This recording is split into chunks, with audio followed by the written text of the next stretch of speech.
हिंदी में यूपीएससी की तैयारी से संबंधित प्रोग्राम्स को देखने के लिए सब्सक्राइब करें स्टडी IQ IAS हिंदी। नमस्कार। यूपीएससी के पेपर को अच्छे से समझने के लिए बहुत महत्वपूर्ण है कि हम प्रीवियस ईयर पेपर और उसमें आए हुए टॉपिक्स और पैटर्न का अच्छे से विश्लेषण करें। इसी को दृष्टिगत रखते हुए हम लोग जीएस पेपर 3 का PYQ का सीरीज़ लेकर आए हैं, जिसमें 10 साल के प्रीवियस ईयर पेपर्स के टॉपिक वाइज क्वेश्चंस को हम लोग डिस्कस करेंगे। मॉडल आंसर हम आपको देंगे और इससे आपको दो फायदे होंगे। पहली बात, आपको यह आइडिया लगेगा कि क्वेश्चन किन क्षेत्रों से ज़्यादा पूछे जा रहे हैं, और दूसरी बात, क्वेश्चन का पैटर्न क्या है, वो कितना अपडेटेड है और किस पैटर्न पर क्वेश्चंस को पूछा जा रहा है। तो इस नज़रिए से आज हम शुरू करते हैं। ये हमारा यूपीएससी का प्रीवियस ईयर पेपर सीरीज़ है। इसमें हम आपको पिछले सालों में आए हुए क्वेश्चन पेपर्स की विस्तृत व्याख्या करेंगे। ठीक है, तो इसमें क्या है कि इसमें अगर हम देखें यूपीएससी के जीएस पेपर 3 को देखें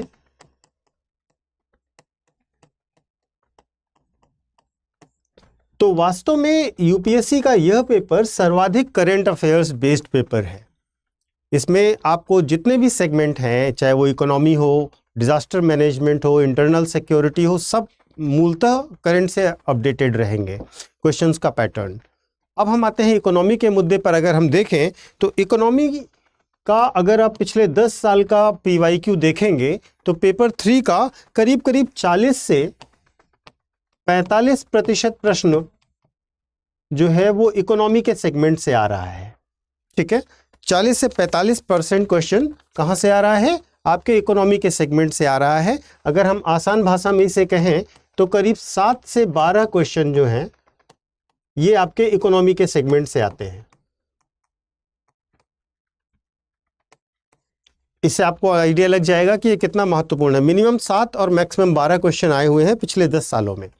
अब इसको देखते हुए हमने क्या किया है कि हमने पूरे पेपर में जो इकोनॉमी का सेगमेंट है उसको अलग अलग टॉपिक्स में बांट लिया है। जैसे कि पहला टॉपिक आपका इकोनॉमी का परिचय होगा, फिर बैंकिंग व्यवस्था, विकास संबंधी अवधारणाएं, कृषि क्षेत्र, औद्योगिक क्षेत्र, मौद्रिक क्षेत्र, वैदेशिक क्षेत्र, इस तरीके से करके कुल 13 टॉपिक्स में, 13 सब टॉपिक्स में पूरे पेपर को हमने विभाजित किया है और इसी की चर्चा हम टॉपिक वाइज करेंगे। तो आज जिन टॉपिक्स पर हम लोग चर्चा करेंगे, जिन टॉपिक्स के आए हुए PYQ पर चर्चा करेंगे, उसमें पहला टॉपिक है आपका अर्थव्यवस्था परिचय। ये मूलभूत आइडिया है प्रश्नों का, और इस क्षेत्र से अगर हम देखें तो मुख्यतः प्रश्न 2023 में, फिर 2021 में और 2020 में, यानी कि पिछले 3 सालों से आप इसमें लगातार आते हुए प्रश्न देख रहे हैं। तो इस पैटर्न से आपको आइडिया लगेगा कि ये वो सेक्टर है जहां पर आपको एक प्रश्न लगातार आते हुए दिखाई दे रहा है। अब इन्हीं प्रश्नों पर हम एक एक करके चर्चा करेंगे। तो सबसे पहला प्रश्न देखते हैं। सबसे पहला प्रश्न ये कह रहा है कि देखभाल अर्थव्यवस्था और मुद्रीकृत अर्थव्यवस्था, यानी कि केयर इकोनॉमी और जो मोनेटाइज्ड इकोनॉमी है, उसके बीच में अंतर कीजिए। सबसे पहली चीज़ उसके बीच में अंतर करने की बात कह रहा है। उसके बाद महिला सशक्तिकरण के द्वारा देखभाल अर्थव्यवस्था को मुद्रीकृत अर्थव्यवस्था में कैसे लाया जा सकता है, ये 2023 का प्रश्न है। ठीक है, तो केयर इकोनॉमी को लेकर के ये प्रश्न पूछा गया है। तो अगर आप ध्यान से देखेंगे तो इस प्रश्न के 2 पार्ट हैं। पहला पार्ट आपको केयर इकोनॉमी और मोनेटाइज्ड इकोनॉमी, यानी कि देखभाल अर्थव्यवस्था और मौद्रीकृत अर्थव्यवस्था के बीच में अंतर करने को कह रहा है, और दूसरा पार्ट आपसे कह रहा है कि इसके द्वारा किस प्रकार हम, जब हम महिला सशक्तिकरण कर देंगे तो कैसे जो केयर इकोनॉमी है, जो देखभाल इकोनॉमी है, उसे मौद्रीकृत इकोनॉमी यानी कि मोनेटाइज्ड इकोनॉमी में बदला जा सकेगा, कैसे ये सुगम होगा। तो इस प्रश्न को देखते हुए अब आप सबसे पहले एक प्रस्तावना देंगे, एक इंट्रोडक्शन देंगे प्रश्न का, और उस इंट्रोडक्शन में सबसे पहला काम आपको ये करना है कि आप देखभाल अर्थव्यवस्था के बारे में बताएं और जो मौद्रीकृत अर्थव्यवस्था है उसे बताएं। ठीक है, तो इसमें क्या है कि इसमें आप जब इन दोनों को डिफाइन कर देंगे तो इसका कनेक्शन आप एक साथ स्थापित कर सकते हैं।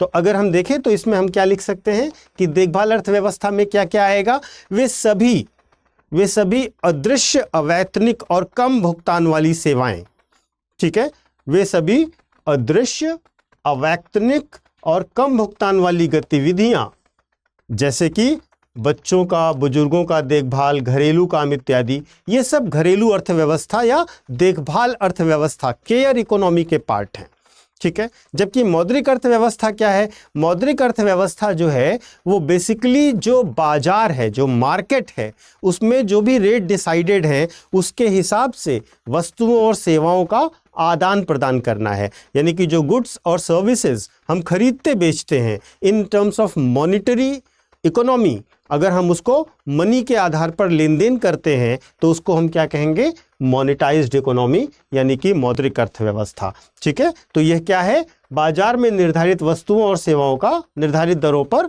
वस्तुओं और सेवाओं का आदान प्रदान है। तो यहां पर आपने ये बता दिया कि मौद्रिकृत अर्थव्यवस्था क्या होती है, और साथ ही साथ आपने यह भी बता दिया कि केयर इकोनॉमी क्या होती है। इसके बाद अब आते हैं प्रश्न के उस भाग में जहां पर प्रश्न यह पूछ रहा है कि दोनों के मध्य क्या अंतर है। तो अंतर बताने के लिए एक टेबल बना सकते हैं और उसमें आप अलग अलग हेडिंग्स में अंतर को दिखा सकते हैं। जैसे कि हमने बताया कि इसमें गतिविधियां क्या क्या शामिल होंगी। तो गतिविधियों में आप जानते हैं कि अभी हमने आपको परिभाषा में ही बताया कि जो भी घरेलू काम है, बच्चों के देखभाल है, बुजुर्गों की देखभाल है, ये सब केयर इकोनॉमी का हिस्सा है। जबकि जब हम गतिविधियों में मौद्रिकृत अर्थव्यवस्था की बात करेंगे तो इसमें सारी आर्थिक गतिविधियां आ जाएंगी, एग्रीकल्चर, कृषि आ जाएगी, विपणन, मार्केटिंग, बैंकिंग, आईटी, जितने भी सेक्टर्स ऑफ इकोनॉमी हैं उन सबको हम गतिविधियों में सम्मिलित कर सकते हैं। इसके बाद इन दोनों का क्या महत्व है, हम महत्व के आधार पर दोनों में अंतर कर सकते हैं। तो अगर हम देखें तो केयर इकोनॉमी बेसिकली जो देखभाल अर्थव्यवस्था है वह मूलतः किससे संबंधित है, वो समाज के उन वर्गों से संबंधित है जहां पर जिन्हें देखभाल की ज़रूरत है, जैसे बच्चे हों, बुजुर्ग हों, बीमार हों, है ना। तो इसलिए हम क्या कह सकते हैं कि इसका मूल उद्देश्य समाज की भलाई करना है, और ऐसा करके वो क्या करेगा, ऐसा करके वो मौद्रिकृत अर्थव्यवस्था का सपोर्ट करेगा, मौद्रिकृत अर्थव्यवस्था को और बेहतर बनाने का प्रयास करेगा, ठीक है। जबकि जब हम मौद्रिक अर्थव्यवस्था के स्तर पे जाते हैं तो इसका महत्व क्या है, यह विपणन योग्य वस्तुओं और सेवाओं का उत्पादन सुनिश्चित करता है जिसके द्वारा पूरी अर्थव्यवस्था चलती है, ठीक है। वो सारे प्रोडक्ट और सर्विसेज जो आपको मिलते हैं वो मौद्रिकृत अर्थव्यवस्था के संचालन के कारण मिलते हैं। अगर हम प्रकृति के बारे में बात करें, इन दोनों का प्रकृति के आधार पर भेदभाव करें, तो हम देखते हैं कि ये अनौपचारिक प्रकृति का होता है, जो मुख्यतः देखभाल अर्थव्यवस्था होती है। इसका कोई रजिस्टर्ड एनरोलमेंट नहीं होता, इसका कोई ऑफिशियल डेटा नहीं है हमारे पास। और जबकि अगर हम बात करें मौद्रिकृत अर्थव्यवस्था की तो यह एक औपचारिक प्रक्रिया है, ठीक है।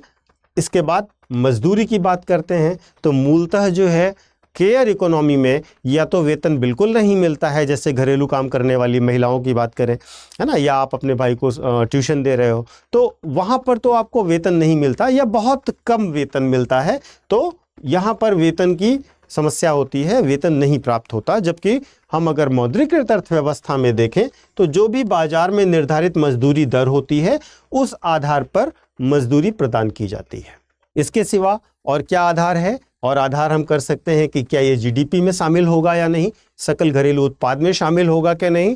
तो वास्तव में जो केयर इकोनॉमी है वो जीडीपी में सम्मिलित नहीं होती, जबकि जो मौद्रिकृत अर्थव्यवस्था है वह सम्मिलित होती है आपकी जीडीपी में। तो इस प्रकार हमने अंतर बता दिया दोनों में। अब हमें उस पोर्शन को कवर करना है जहां पर यह बताना है कि महिला सशक्तिकरण के द्वारा किस प्रकार हम केयर इकोनॉमी को मॉनिटरी इकोनॉमी में कन्वर्ट कर सकते हैं, ठीक है। तो इसमें अगर आप ये महिला सशक्तिकरण के नजरिए से अब आपको देखना है, महिला सशक्तिकरण के द्वारा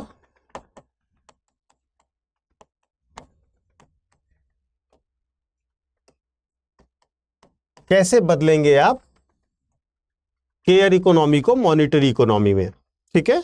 ये प्रश्न का वो वाला पार्ट है जो बहुत ही महत्वपूर्ण है। तो अब इसकी बात करते हैं।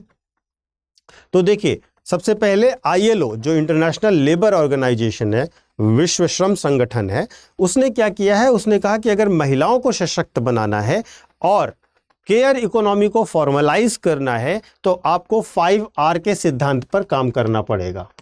5R के R क्या है? रिकॉग्निशन, रिडक्शन, रीडिस्ट्रीब्यूशन, रिवॉर्डिंग और रिप्रेजेंटेशन। मतलब एक एक को समझ लीजिए। रिकॉग्नाइज किसको करना है? रिकॉग्नाइज करना है इस सेक्टर को, ठीक है। रिड्यूस करना है इस पर पड़ने वाले बर्डन को और इसके नॉन मॉनिटरी एलिमेंट को। रीडिस्ट्रीब्यूशन करना है और इसे रीडिस्ट्रीब्यूट करके इकोनॉमी में पुनः सम्मिलित करना है, इकोनॉमिक चक्र में इसे सम्मिलित करना है। रिवॉर्ड देना है यानी कि आपको भुगतान करना है और इसके साथ साथ इनका रिप्रेजेंटेशन फॉर्मल सेक्टर्स में सुनिश्चित करना है। अगर हम ये 5 चीज़ें 5R का सिद्धांत अपनाते हैं तो हम केयर इकोनॉमी, महिलाओं को सशक्तिकरण करने के साथ साथ देखभाल अर्थव्यवस्था को औपचारिक कर सकते हैं। इसके लिए एक चक्र की भी बात की जाती है जो कि किस तरीके से केयर इकोनॉमी में इन्वेस्टमेंट वुमेन एम्पावरमेंट को बढ़ाता है। तो अगर आप केयर इकोनॉमी में, अगर आप केयर अर्थव्यवस्था में निवेश करते हैं तो इसका परिणाम क्या होगा? इसका परिणाम होगा कि जो केयर एम्प्लॉयमेंट है, ठीक है, जो केयर इकोनॉमी के क्षेत्र में रोजगार है वो बढ़ेगा क्योंकि आपने इसमें इन्वेस्टमेंट किया है। जब वो बढ़ेगा तो निश्चित तौर पर जो अनपेड केयर वर्क है, जो महिलाओं द्वारा अनपेड केयर वर्क है, उसका भुगतान उन्हें प्राप्त होने लगेगा। जब उन्हें भुगतान प्राप्त होगा तो जाहिर सी बात है ज़्यादा महिलाएं इस क्षेत्र में आएंगी और उनका लेबर पार्टिसिपेशन रेशियो यानी कि श्रम सहभागिता अनुपात भी बढ़ेगा। और जब वो श्रम सहभागिता अनुपात बढ़ेगा और उन्हें भुगतान प्राप्त होगा तो निश्चित तौर पर महिला सशक्तिकरण होगा। ये तो पूरा चक्र बताता है कि किस प्रकार अगर हम इन्वेस्टमेंट करते जाएंगे इस केयर इकोनॉमी में तो वो किस प्रकार से फॉर्मलाइज होती जाएगी, औपचारिक होती जाएगी, ठीक है। इसके बाद हम आ जाएंगे प्रश्न के लास्ट पार्ट में जहां हम निष्कर्ष लिखेंगे। तो इस निष्कर्ष में आप बता सकते हैं कि ये जो हमारा केयर इकोनॉमी का सेगमेंट है, जो हमारी देखभाल अर्थव्यवस्था का सेगमेंट है, अगर इसको हम मौद्रीकृत अर्थव्यवस्था की तरफ ले जाते हैं तो निश्चित तौर पर हमें SDG 1, SDG 3, SDG 4, SDG 5 और SDG 6 में दिए गए लक्ष्यों को प्राप्त करने में एक बड़ा योगदान प्राप्त हो सकता है, ठीक है। तो इस प्रकार आप इस प्रश्न को एक भविष्य की ओर देखते हुए उत्तर की ओर ले जा सकते हैं। SDG 1 को वर्णन करिए, SDG 3 का वर्णन कीजिए, 4 का, 5 का और 6 का। अगर आप इन सब SDG को देखना चाहते हैं, इन सब सतत विकास लक्ष्यों को सम्मिलित करते हैं तो आप पाएंगे कि ये सभी अप्रत्यक्ष रूप से और प्रत्यक्ष रूप से किससे जुड़े हैं? महिला सशक्तिकरण और केयर इकोनॉमी के फॉर्मलाइज इकोनॉमी में बदल जाने से, ठीक है। तो इस प्रकार ये पहला प्रश्न है जिसमें आपको इन पहलुओं को सम्मिलित करना था, ठीक है। तो प्रश्न का रूपरेखा आपकी समझ में आया। सबसे पहले आपको एक इंट्रोडक्शन देना है। सबसे पहले आपको क्या करना है? एक इंट्रोडक्शन देना है। उसके बाद आपको उसकी मेन बॉडी यानी कि मुख्य विषय वस्तु पर लिखना है और उसके बाद आपको निष्कर्ष देना है। प्रश्न जब भी आपको दिया जाता है तो इन 3 भागों में प्रश्न के मार्क्स डिवाइड होते हैं, ठीक है। तो जैसे मान लीजिए अगर कोई प्रश्न 10 नंबर का है, एक उदाहरण मैं आपको देता हूं, कोई प्रश्न 10 नंबर का है तो आपका 2 नंबर का इंट्रोडक्शन होगा, 2 नंबर का निष्कर्ष होगा और बाकी 6 नंबर का मुख्य भाग होगा। इसलिए सबसे ज़्यादा आपको किस पर ध्यान देना है? मुख्य भाग पर ध्यान देना है। तो अगर आपने प्रश्न देखा होगा और अभी आपसे पहले प्रश्न में जब हमने चर्चा करी तो क्या किया? प्रश्न के मुख्य भाग को 2 भागों में बांटा। पहला हमने दोनों के अंतर को बताया और दूसरा महिलाओं के भागीदारी को बढ़ाकर, महिलाओं के सशक्तिकरण को बढ़ाकर किस प्रकार से हम केयर इकोनॉमी को मौद्रिक इकोनॉमी में बदल सकते हैं, इस पर हमने एक विस्तृत चर्चा की, डायग्राम का प्रयोग किया। तो इस प्रकार से आप इस प्रश्न के उत्तर को फ्रेम कर सकते हैं। अब आते हैं प्रश्न नंबर 2 पे। अगर आप प्रश्न नंबर 2 देखें, प्रश्न नंबर 2 ये आपका 2021 में आया हुआ प्रश्न है। भारत के सकल घरेलू उत्पाद में वर्ष 2015 से पूर्व और वर्ष 2015 के बाद के परिकलन विधि में अंतर की व्याख्या कीजिए। देखिए प्रश्न बिल्कुल सीधा है। प्रश्न सीधे सीधे आपसे ये जानना चाहता है कि 2015 से पहले हम किस प्रकार से जीडीपी की गणना करते थे, सकल घरेलू उत्पाद की गणना करते थे, और 2015 के बाद हमने क्या क्या परिवर्तन उसमें देखे हैं। ठीक है, तो अब आपको इस प्रश्न के उत्तर को सबसे पहले इंट्रोड्यूस करना पड़ेगा, इंट्रोडक्शन देना पड़ेगा। और इंट्रोडक्शन में आप सिंपली ये बताने का प्रयास करिए कि किस जीडीपी होती क्या है और जीडीपी को लेकर के हमने परिवर्तन किया क्यों। ये आपका इंट्रोडक्शन हो जाएगा। ठीक है, उसके बाद आप विस्तार से बताइए कि 2015 के बाद हमने मानकों पे क्यों परिवर्तन किए और क्या क्या परिवर्तन किए, और उन परिवर्तनों को बताने के बाद आप निष्कर्ष दीजिए और बताइए, क्योंकि ये 10 अंक का प्रश्न है, इसे बहुत बड़ा नहीं ले जाना है। फिर आप निष्कर्ष में ये ज़रूर बताइए कि 2015 के बाद जो हमने परिवर्तन किए हैं वे किस प्रकार से उद्देश्यपूर्ण और स्टैंडर्ड के अनुसार हैं। ठीक है, तो इस प्रकार से इसको करिए। तो सबसे पहले आप बताइए कि जीडीपी क्या होती है। तो आप सिंपली बता सकते हैं कि जीडीपी क्या है, जो किसी देश की आर्थिक गतिविधियों के आर्थिक मूल्य को व्यक्त करती है, या वो जो आसान परिभाषा आपको याद है कि एक वर्ष में उत्पादित सभी वस्तुओं एवं सेवाओं का मौद्रिक मूल्य क्या है, जीडीपी है।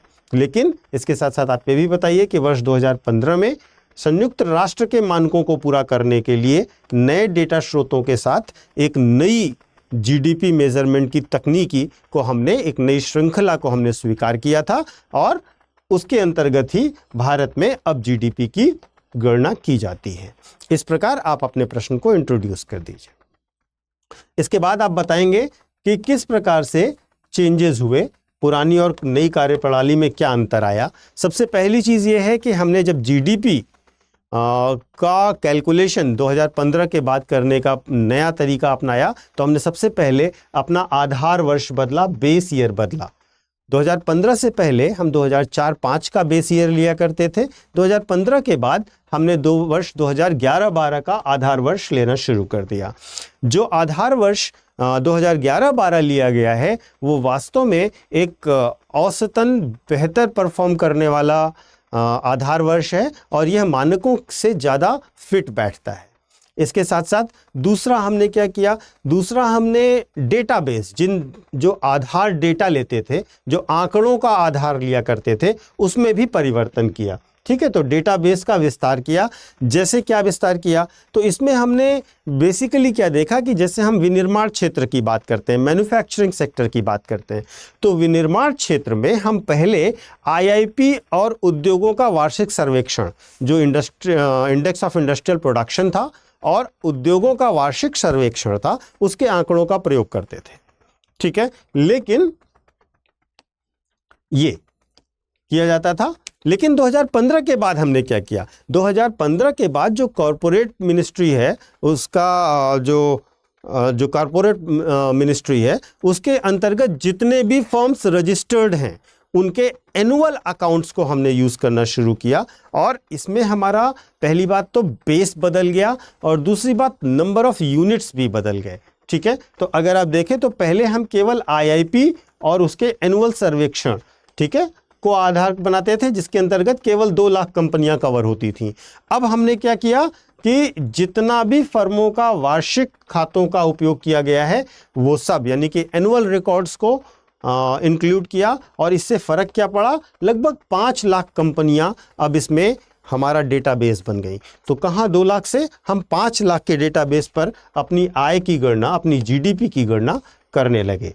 इसके साथ साथ हमने क्या किया कि पहले 2015 से पहले हम लोग फैक्टर कॉस्ट, यानी कि कारक लागत पर जीडीपी की गणना किया करते थे।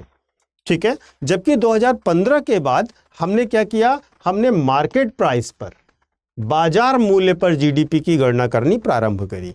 ठीक है, तो जो देखिए, जो फैक्टर कॉस्ट है और जो मार्केट प्राइस है, आप दोनों का अंतर समझते हैं। ठीक है, इसमें सब्सिडी का अंतर आएगा, इनडायरेक्ट टैक्सेस का अंतर आएगा। तो ये जो अंतर आएगा, इससे आपकी जीडीपी क्या वास्तव में कितनी बढ़ी है ये भी आपको पता चलेगी। ठीक है, तो 2015 के बाद हमने क्या किया, जो बाजार मूल्य पर जीडीपी है वो लेना शुरू किया, और इसके लिए हमने क्या किया, सकल मूल्य वर्धन, यानी कि जीवीए, जो ग्रॉस वैल्यू एडेड है, उस सिस्टम को अपनाया। इससे क्या फ़र्क पड़ेगा? पहली बात तो यह है कि इंटरनेशनली यही स्टैंडर्ड फॉलो किया जाता है, तो हम वर्ल्ड स्टैंडर्ड पर अपनी जीडीपी माप रहे हैं।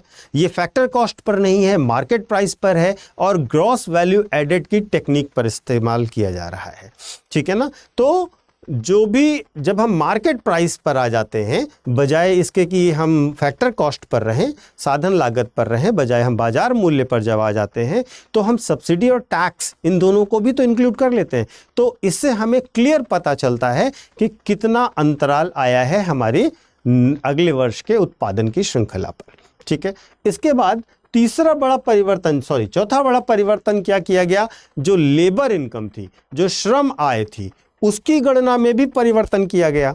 जो लेबर इनकम है उसमें 2015 से पहले क्या होता था? वास्तव में अलग अलग लेवल का श्रम है, श्रम की अलग अलग कैटेगरीज हैं, लेकिन 2015 से पहले लेबर इनकम में एक कैटेगराइजेशन नहीं होता था, ठीक है। अब क्या है? अब हमने एक नई श्रृंखला में प्रभावी श्रम इनपुट नाम की अवधारणा को अपनाया है। इसमें अलग अलग तरीके का श्रम करने वाला, जैसे कि कोई मालिक है, कोई प्रोफेशनल है ना, कोई जो है असिस्टेंट है, तो अलग अलग श्रम करने वालों के लिए अलग अलग वेटेज का निर्धारण किया गया है। अब सबको एक ही क्लब में नहीं रखा गया है, तो अलग अलग वेटेज से कितनी हमारी जीडीपी हो रही है वो भी हमें क्लियर पता चल रहा है, ठीक है। पांचवी चीज हमने क्या करी? कृषि और वित्तीय क्षेत्र का व्यापक कवरेज शुरू किया, ठीक है। देखिए, कृषि में जब हम कृषि आय की गणना 2015 से करते थे, पहले करते थे, तो हम क्या करते थे कि कृषि क्षेत्र में जो भी उत्पादन हुआ उसी को सम्मिलित करते थे। लेकिन नहीं, ऐसा नहीं है। अभी क्या है कि कृषि के साथ साथ जो एसोसिएटेड वर्क है, जैसे कि एनिमल हस्बेंड्री, यानी कि जो पशुधन का डेटा है, उसको भी सम्मिलित किया जाएगा कृषि आय के साथ साथ। तो कृषि आय का व्यापक प्रभाव देखने को मिलेगा। जो अन्य उत्पादक, सहायक उत्पादक गतिविधियां हैं, उनको भी कृषि क्षेत्र में सम्मिलित किया जाएगा। इसी तरीके से जब हम फाइनेंशियल मार्केट यानी कि वित्तीय क्षेत्र की बात करते हैं, तो वित्तीय क्षेत्र में भी अलग अलग तरह से stock broker, stock exchange, asset management company, mutual fund और इस तरीके की जो कंपनियां हैं, ठीक है ना, उनके साथ साथ उनके जो नियामक संकाय हैं, जैसे कि सेबी, पीएफआरडीए, आईआरडीए, इन सबको भी अब सम्मिलित किया जाता है जीडीपी के कैलकुलेशन में। पहले इन्हें हम एक्सक्लूड करके रखते थे, 2015 से पहले की जीडीपी की इनकम में इनको हम इंक्लूड नहीं किया करते थे। तो वित्तीय क्षेत्र को भी व्यापक बनाया गया है, जैसे कि कृषि क्षेत्र में भी व्यापक परिवर्तन किए गए हैं, ठीक है। तो ये प्रश्न का वह भाग है जहां पर आपने ये बताया कि 2015 से पहले और 2015 के बाद क्या क्या परिवर्तन मूल रूप से जीडीपी के कैलकुलेशन में आए हैं, ठीक है। अब आपको एक निष्कर्ष देना है और उस निष्कर्ष में, जैसा कि मैंने आपको बताया था, ये बताना है कि ये किस प्रकार से बेहतर है, ठीक है, किस प्रकार से ये भविष्य की ओर देखती हुई भविष्य दृष्टा एक इंटरनेशनल स्टैंडर्ड पर की गई प्रयास है, ठीक है। तो इसमें आप बताएंगे इसके निष्कर्ष में कि ये बदलाव विकास गणना में गतिशीलता को दर्शाता है, साथ ही साथ नई विधि सांख्यिकीय रूप से अधिक महत्वपूर्ण है क्योंकि यह अधिक संकेतकों पर विचार करती है। देखिए, स्टैटिस्टिक्स में बहुत इंपॉर्टेंट है कि आप जितना बड़ा सैंपल साइज लेंगे, चीज़ों के एक्यूरेट होने की संभावना उतनी ज़्यादा हो जाएगी। तो हम इसमें नए संकेतकों और अधिक संकेतकों को भी शामिल करते हैं और इससे हमें वर्तमान परिवर्तन, क्योंकि अब देखिए अलग अलग फाइनेंशियल मार्केट के क्षेत्र आ गए, कृषि क्षेत्र में भी अलग अलग इनोवेशन हो रहे हैं, तो हमें सबको देखना पड़ेगा, तभी हम आधुनिक तरीके से अपनी अर्थव्यवस्था में जीडीपी की कैलकुलेशन कर पाएंगे। इस प्रकार से आप इसका निष्कर्ष दीजिए और अपने प्रश्न को कंक्लूड करिए। अब चलते हैं हम तीसरे प्रश्न की ओर। तीसरा प्रश्न यह कह रहा है कि संभाव्य जीडीपी को परिभाषित कीजिए तथा उसके निर्धारकों की व्याख्या कीजिए। वे कौन कौन से कारक हैं जो भारत को अपने संभाव्य जीडीपी के सपने को साकार करने से रोकते हैं, ठीक है। तो अब देखिए, इस प्रश्न में पहला प्रश्न आपका हो गया परिभाषित करने का, दूसरा प्रश्न हो गया निर्धारकों को बताने के लिए, और तीसरा पार्ट हो गया कि वे कौन से कारक हैं जो भारत में संभाव्य जीडीपी को साकार करने से रोकते हैं। ठीक है, तो ये 3 पार्ट हो गए एक प्रश्न के, तो आपको तीनों पार्ट कवर करने होंगे। आपको परिभाषित करने के साथ साथ ये भी बताना होगा कि किन आधारों पर हम संभाव्य जीडीपी की गणना करते हैं, और उसके बाद आपको भारत में इसके लिए आ रही समस्याओं पर चर्चा करनी पड़ेगी, और इसके बाद आपको समाधान बताते हुए निष्कर्ष भी देना पड़ेगा, क्योंकि जब आपसे समस्या पूछ ली गई है तो आपको समाधान की ओर जाना ही पड़ेगा। ठीक है, तो देखिए अब इसका एक बेसिक सा सिंपल सा इंट्रोडक्शन दीजिए। संभाव्य जीडीपी क्या होती है? संभाव्य जीडीपी का मतलब होता है कि ऐसे उच्चतम स्तर के आउटपुट वस्तुओं और सेवाओं को संदर्भित करना जिसका किसी अर्थव्यवस्था में मुद्रास्फीति सृजित किए बिना उत्पादन हो सकता है। यानी कि हम अधिकतम वो कौन सा उत्पादन का स्तर ला सकते हैं जहां पर हम इन्फ्लेशन ना लाएं, मुद्रास्फीति ना लाएं और उत्पादन अधिकतम हो। ठीक है, तो ये एक प्रकार की ऐसी सैद्धांतिक अवधारणा है जो उत्पादन को अधिकतम स्तर पर करती है, और इसके साथ साथ जब आप अधिकतम उत्पादन कर रहे होंगे तो क्या होगा, जो भी उपलब्ध संसाधन होंगे, जो प्रौद्योगिकी होगी, जो विकास की क्षमता होगी, वो आप कैसे प्राप्त करेंगे, कितना मैक्सिमम प्राप्त कर सकते हैं, ये है संभाव्य जीडीपी। आप उपलब्ध संसाधनों, प्रौद्योगिकी और विकास की क्षमता को दीर्घकाल में कितना आगे तक ले जा सकते हैं, यही आपकी संभाव्य जीडीपी कहलाएगी।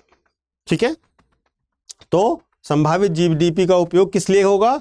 किसी अर्थव्यवस्था में उत्पादन के वास्तविक स्तर को मापने हेतु एक बेंचमार्क के रूप में किया जा सकता है। अगर आपको ये पता है कि हमारी संभाव्य जीडीपी इतनी है और रियल जीडीपी इतनी है, तो जब हम ये पता कर लेंगे तो हमें बेंचमार्क पता है, हम कहाँ पीछे हैं उसके बारे में भी हम ज़्यादा बेहतर जान सकेंगे। और यह मापने के लिए भी किया जा सकता है कि अर्थव्यवस्था अपनी क्षमता पर या उससे ऊपर किस हद तक संचालित हो रही है।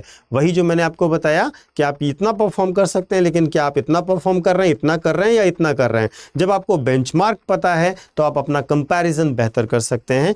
इस प्रकार से आप संभाव्य जीडीपी का एक इंट्रोडक्शन फ्रेम कर दीजिए। उसके बाद आप बताइए कि कौन से वे प्रमुख कारक हैं जिनसे हमें यह पता चलता है कि संभाव्य जीडीपी क्या हो सकती है। ठीक है, तो इसमें सबसे पहला श्रम बल है। ठीक है, आपके पास कितना वर्कफोर्स है और वो वर्कफोर्स किस नेचर का है, वर्कफोर्स की स्ट्रेंथ क्या है, उसमें कितने तरीके के लोग हैं, क्या वो स्किल्ड हैं, नॉन स्किल्ड हैं, क्या वो एजुकेटेड हैं, नॉन एजुकेटेड हैं, क्या वो किस एज ग्रुप के हैं, पुरुष हैं, महिलाएं हैं। तो आपका जो श्रम बल है उसका आकार और गुणवत्ता अगर आपको पता होगी तो आप संभावित जीडीपी का बेहतर आकलन कर सकेंगे। तो सबसे पहले आपको पता होना चाहिए श्रम बल की क्या स्थिति है। दूसरी चीज ये है कि आपके पास पूंजी स्टॉक कितना है, यानी कि कैपिटल स्टॉक कितना है। अगर आपके पास कैपिटल स्टॉक ज़्यादा है, आपके पास पूंजी स्टॉक ज़्यादा है, तो आप भविष्य में निवेश ज़्यादा कर सकेंगे, और ज़्यादा निवेश ज़्यादा वृद्धि को प्रोत्साहित करेगा। अगर पूंजी स्टॉक में कमी है, कैपिटल स्टॉक में कमी है, तो जाहिर सी बात है आपके भविष्य के निवेश बाधित होने हैं, और अगर भविष्य के निवेश बाधित होंगे तो रोजगार पर भी समस्या आएगी, वृद्धि पर भी समस्या आएगी। ये कई मायनों में प्रभावित करेगी। इसके साथ साथ तीसरा कि क्या तकनीकी प्रगति हो रही है उस देश में, आप कितना तकनीकी रूप से स्ट्रांग हो रहे हैं, यह भी दिखाएगा कि भविष्य में आप कितने सक्षम हैं आगे आने वाली वृद्धि की आवश्यकताओं को मैच करने के लिए। ठीक है, तो अगर आपकी तकनीकी प्रगति बेहतर हो रही है, आप नई तकनीकियों का उत्पादन संसाधनों पर बेहतर प्रयोग कर रहे हैं, तो निश्चित तौर पर उससे आप वृद्धि के नए अनुमानों को लगा सकते हैं, बड़े अनुमानों को लगा सकते हैं। लेकिन यदि आप आप तकनीकी प्रगति बेहतर नहीं कर रहे हैं, आपके यहाँ तकनीकियों का अच्छा प्रयोग नहीं हो रहा है, तो निश्चित तौर पर भविष्य में ग्रोथ की संभावनाएं कम हो जाएंगी। इसके साथ साथ क्या उपलब्धता है आपके यहाँ प्राकृतिक संसाधनों की। ठीक है, अगर आपके पास प्राकृतिक संसाधनों का अच्छा भंडार है और उसका आप प्रयोग करने में सक्षम हैं, तो आपके भविष्य की वृद्धि की और ग्रोथ की संभावना ज़्यादा होगी, यदि आपके पास प्राकृतिक संसाधनों की ज़्यादा कमी है, बहुत कमी है, तो यह निश्चित तौर पर आपको भविष्य की संभावनाओं में प्रभावित करेगा। फिर आप मूलतः केवल तकनीकी के वृद्धि पर ही, विकसित होने पर ही निर्भर करेंगे।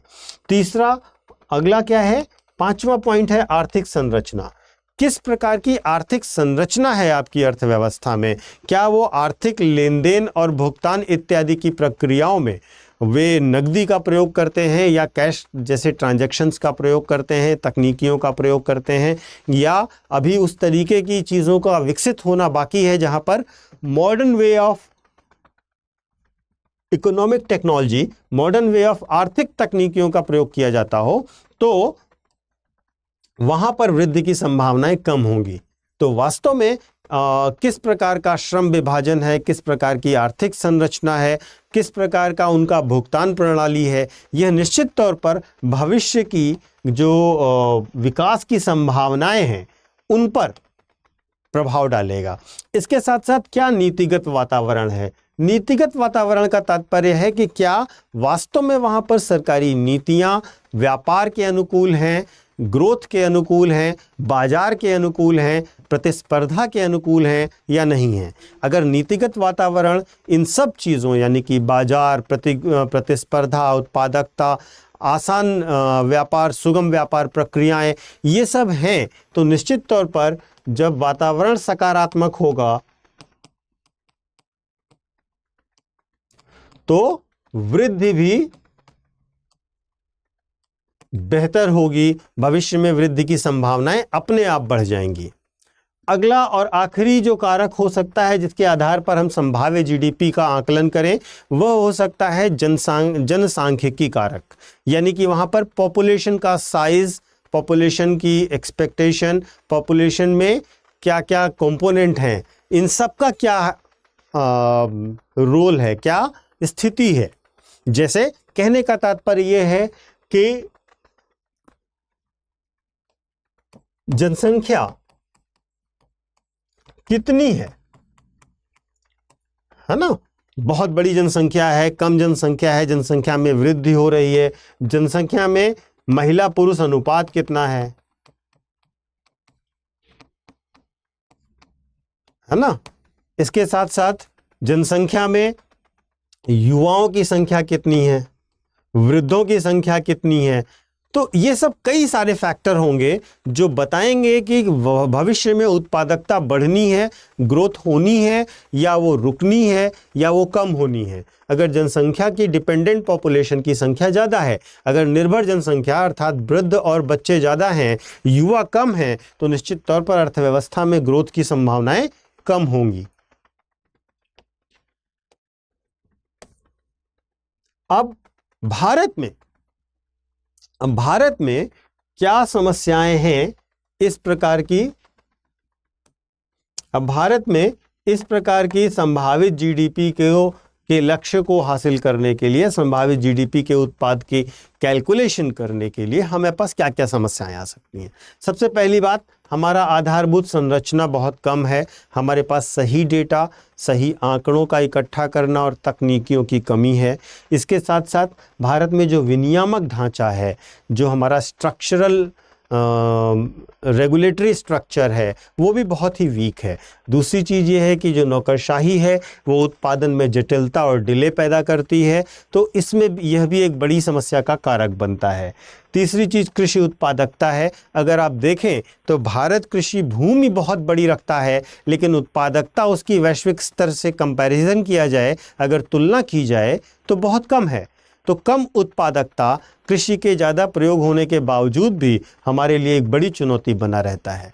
इसके साथ साथ शिक्षा और कौशल विकास का स्तर है, यह भी हमारी संभावित जीडीपी को हासिल करने में बहुत बड़ा अवरोध है, क्योंकि हमारे पास पहली बात तो शिक्षा का स्तर बहुत कम है, दूसरी बात शिक्षा का स्तर खराब है, तीसरी बात कौशल विकास हमारी शिक्षा का महत्वपूर्ण अंग कभी नहीं था। तो यह भी एक बड़ी समस्या क्रिएट करता है, क्योंकि जब हमारी युवा जनसंख्या आती है तो उसके पास स्किल का बड़ा अभाव होता है। इसके साथ साथ एक बड़ा कारण और बहुत ही आम कारण है भ्रष्टाचार। भ्रष्टाचार निश्चित तौर पर हमें संभावित जो सकल घरेलू उत्पाद है उसको प्राप्त करने में एक अवरोध पैदा करता है, क्योंकि बहुत सारी चीज़ें जो हमें प्रोडक्शन प्रोसेस में वृद्धि की ओर ले जाती, शायद भ्रष्टाचार के कारण कभी भी वो उत्पादकता को नहीं दिखा पाती।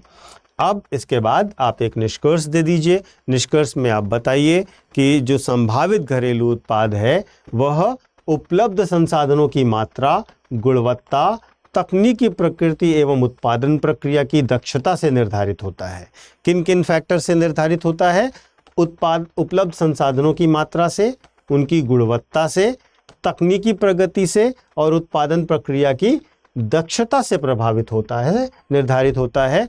और इसको साझा नीति निर्माताओं के लिए समझना नीति निर्माताओं के लिए आवश्यक है, क्योंकि यह अर्थव्यवस्था की विकास की क्षमता का निर्धारण करता है, जैसा कि मैंने आपको इंट्रोडक्शन में बताया था, और सतत आर्थिक विकास को बढ़ावा देने वाली उचित मौद्रिक और राजकोषीय नीतियों का निर्धारण करने में सहायक होता है। ठीक है, हमें जब ये पता होगा कि हम इस लक्ष्य तक प्राप्त कर सकते थे और हम इस लक्ष्य तक रह गए हैं, तो हमें आगे कौन से तरीके अपनाने हैं जिससे हम संभावित लक्ष्य को प्राप्त कर सकें।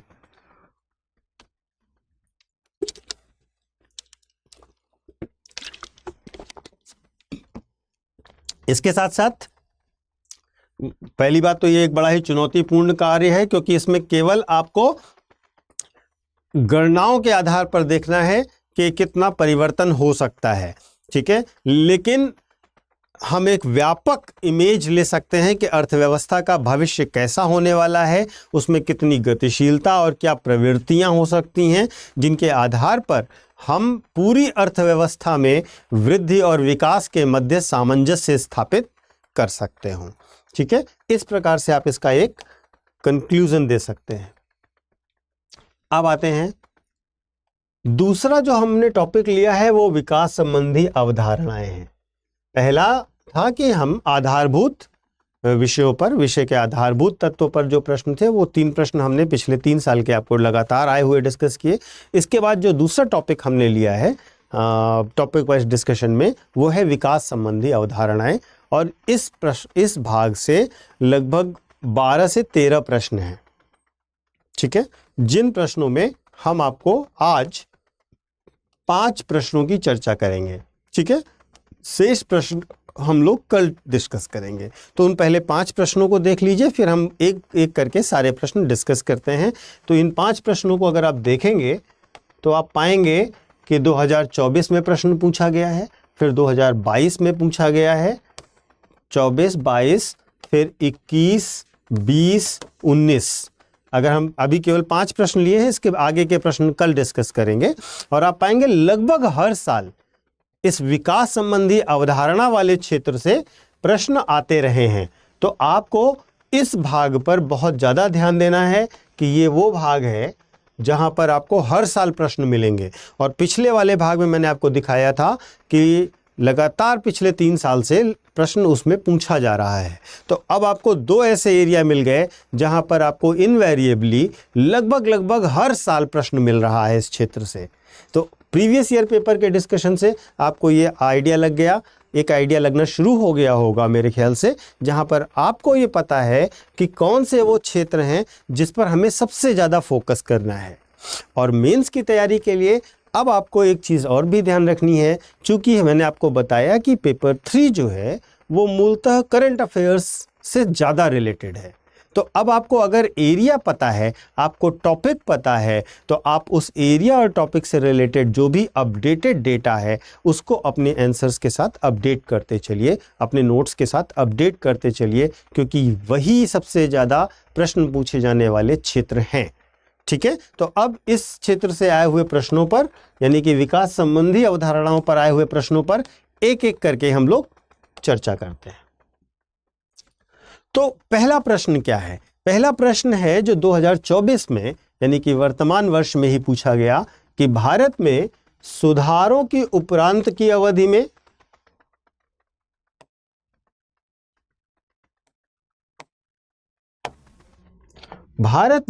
सुधारों के उपरांत की अवधि में सामाजिक सेवाओं पर सार्वजनिक व्यय के स्वरूप एवं प्रवृत्ति का परीक्षण कीजिए। किस सीमा तक यह समावेशी समृद्धि के उद्देश्य को प्राप्त करने के अनुकूल है। ठीक है, तो प्रश्न आपका सुधारों के उपरांत की अवधि है, अर्थात 1991 के बाद की अवधि की बात की जा रही है। इसमें आपको यह बताना है कि सामाजिक सेवाओं पर सार्वजनिक व्यय का स्वरूप क्या था। पहली चीज स्वरूप क्या था, दूसरी चीज प्रवृत्ति क्या थी। ठीक है, और इसके साथ साथ आपको बताना है कि इस स्वरूप और प्रवृत्ति के कारण हम समावेशी समृद्धि के उद्देश्य को प्राप्त करने में कितना सफल रहे, यानी कि यह कितना उसके अनुरूप रही या नहीं रही। तो इसमें आपको इन चीजों पर बहुत ज्यादा ध्यान देना है और यह ध्यान रखना है कि यह प्रश्न 1990 के बाद के दशक के लिए है।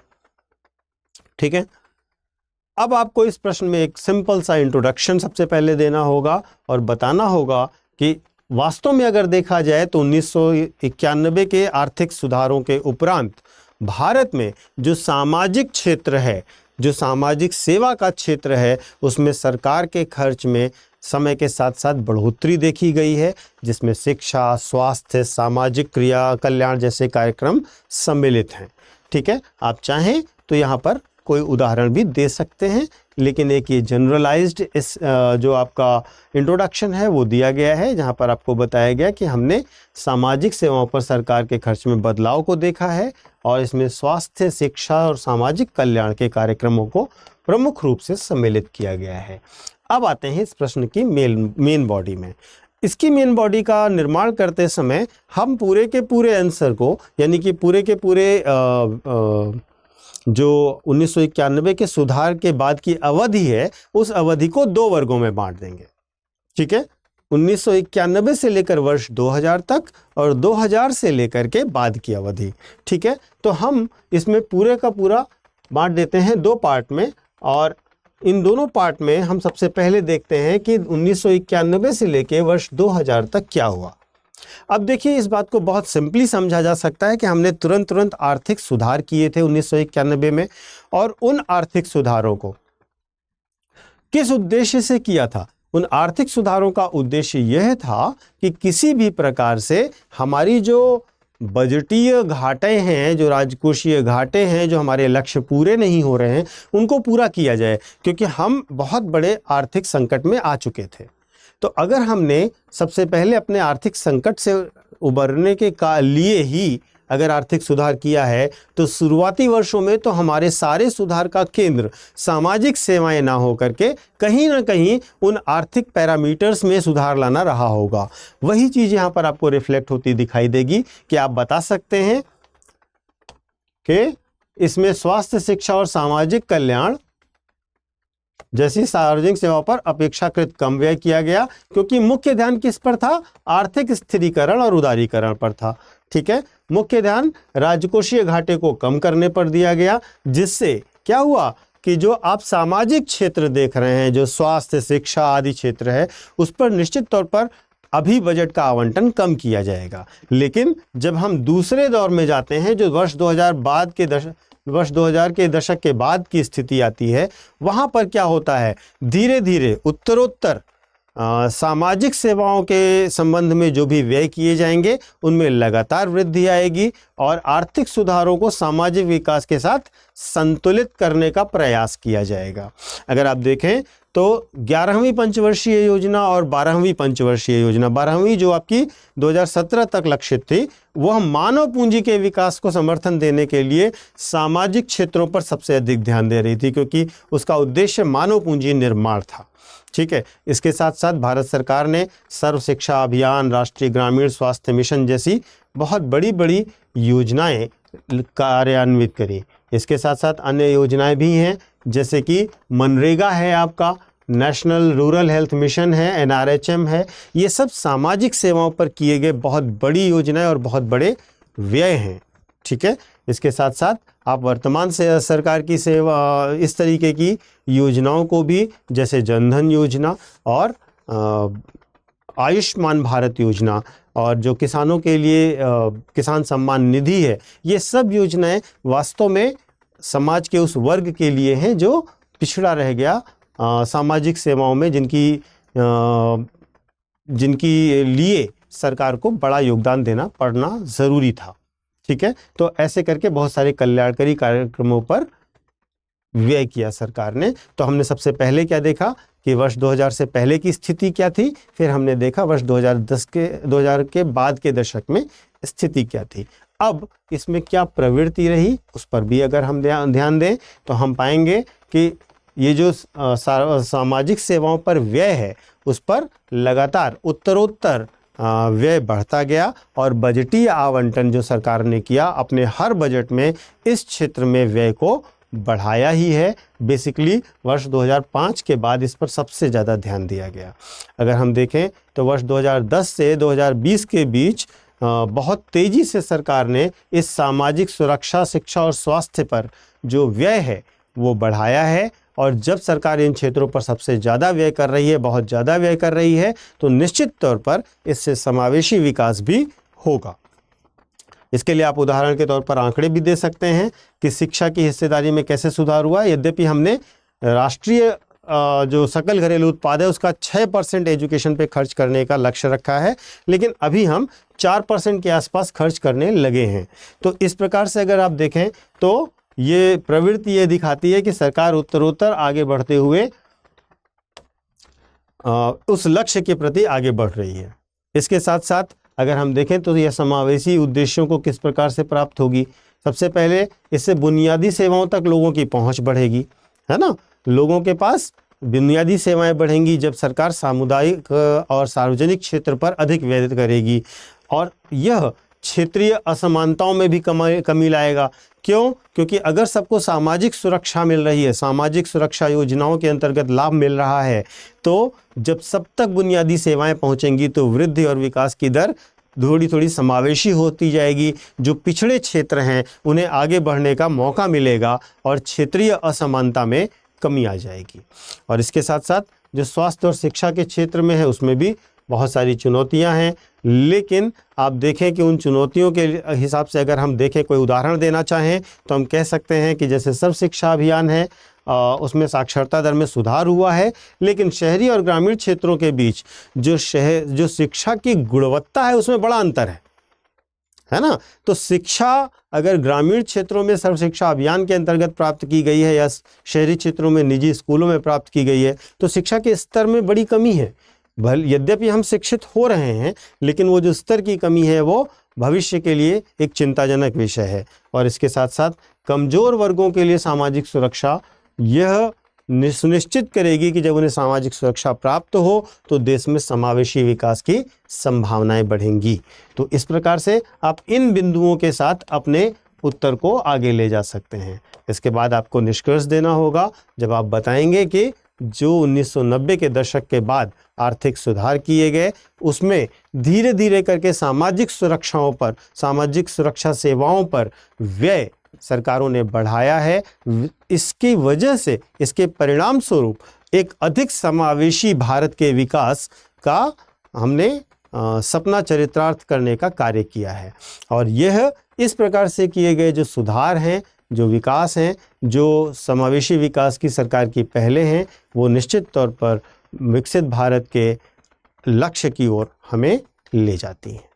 ठीक है, तो इस प्रकार से आप इसमें दीजिए कि शिक्षा, स्वास्थ्य, सामाजिक सुधार के प्रति ध्यान केंद्रित किया गया है और इसमें कुछ चुनौतियां भी हैं जिन्हें दूर करने के लिए और निवेश और सुधार की आवश्यकता भी है। आप इस प्रकार से इसको अपना कंक्लूजन दे सकते हैं, अपने प्रश्न को कंक्लूड कर सकते हैं। अब चलते हैं अगले प्रश्न की ओर। और अगले प्रश्न में प्रश्न यह है जो आपका वर्ष 2022 में पूछा गया। मैंने आपसे बताया ना, लगभग हर साल ये इस क्षेत्र से प्रश्न आ रहे हैं। जो 2022 में पूछा गया है कि क्या बाजार अर्थव्यवस्था के अंतर्गत समावेशी विकास संभव है, यानी कि मार्केट इकोनॉमी क्या इंक्लूसिव ग्रोथ ला सकती है, क्या समावेशी विकास ला सकती है। और भारत में आर्थिक विकास की प्राप्ति के लिए वित्तीय समावेशन के महत्व को बताइए। और आपको यह भी बताना है कि अगर भारत में आर्थिक विकास करना है तो वित्तीय समावेशन कितना महत्वपूर्ण है। ठीक है, तो सबसे पहला पार्ट आपको सिंपल बेसिक इकोनॉमी से लिया गया है, जहां पर आपको बताना है कि अगर हम बाजार अर्थव्यवस्था में हैं तो क्या हम समावेशी विकास कर सकते हैं। दूसरा पार्ट बिल्कुल इंडिया स्पेसिफिक है, जहां पर आपको ये बताना है कि जो भारत में आर्थिक विकास है उसके लिए क्या ज़रूरत है हमें वित्तीय समावेशन की। ये मतलब अगर हम वित्तीय समावेशन करेंगे तो आर्थिक विकास प्राप्त कर सकेंगे। क्या यह सही है, कैसे सही है, इस पर आपको व्याख्या करनी। ठीक है, तो यहां पर बेसिकली प्रश्न दो चीजों पर केंद्रित है, बाजारवाद और समावेशी अर्थ विकास।